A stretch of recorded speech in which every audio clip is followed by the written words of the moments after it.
Solar system की रहस्यमयी सीमा। क्या आपने कभी सोचा है कि नेपच्यून ग्रह के आगे क्या है? क्या वहां बस खाली अंधेरा है या फिर छिपी है बर्फीली दुनिया की एक पूरी रहस्यमयी पट्टी? आज हम जानेंगे। काइपर बेल्ट में क्या क्या है, काइपर बेल्ट कहां है, सूरज, ग्रह, नेपच्यून, आगे बर्फीला क्षेत्र। काइपर बेल्ट नेपच्यून ग्रह के बाद शुरू होती है। यह सूरज से लगभग 30 से 55 खगोलीय इकाई एयू दूर फैली हुई है। यह एक विशाल रिंग जैसी पट्टी है जो हमारे सोलर सिस्टम के बाहरी हिस्से में मौजूद है। काइपर बेल्ट में क्या है? बर्फीले पिंड, आइसी ऑब्जेक्ट्स। यहां ज्यादातर चीजें बनी हैं। जमी हुई गैस, बर्फ, पत्थर, धूल। ये ऑब्जेक्ट्स करोड़ों साल पुराने हैं और सोलर सिस्टम के शुरुआती समय की जानकारी देते हैं। बौने ग्रह, ड्वार्फ प्लैनेट्स। काइपर बेल्ट में कई ड्वार्फ प्लैनेट्स मौजूद हैं। इनमें प्लूटो सबसे प्रसिद्ध है।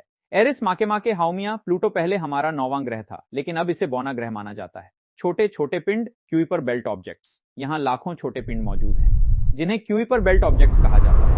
कुछ इतने छोटे हैं जैसे पहाड़ और कुछ इतने बड़े जैसे छोटे ग्रह। धूमकेतु कॉमेट्स, बहुत से शॉर्ट पीरियड कॉमेट्स, यानी कम समय में सूरज का चक्कर लगाने वाले धूमकेतु यहीं से आते हैं। जब ये सूरज के पास आते हैं तो इनकी बर्फ पिघलने लगती है और पीछे चमकदार पूंछ बन जाती है।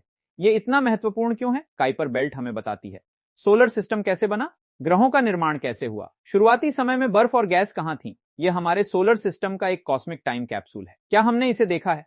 हाँ, नासा का न्यू हराइजन्स मिशन प्लूटो के पास से गुजर चुका है और काइपर बेल्ट के कुछ पिंडों की तस्वीरें भेज चुका है, लेकिन अभी भी इसका बड़ा हिस्सा रहस्य बना हुआ है। आगे क्या है? काइपर बेल्ट के बाद आता है हेलियोस्फीयर की सीमा, इंटरस्टेलर स्पेस और बहुत दूर ओट क्लाउड। यानी काइपर बेल्ट हमारे सोलर सिस्टम की आखिरी नहीं बल्कि बाहरी दुनिया की शुरुआत है। तो अब जब कोई पूछे नेपच्यून के आगे क्या है, तो आप कह सकते हैं वहां है एक बर्फीली रहस्यमयी दुनिया जिसे कहते हैं काइपर बेल्ट।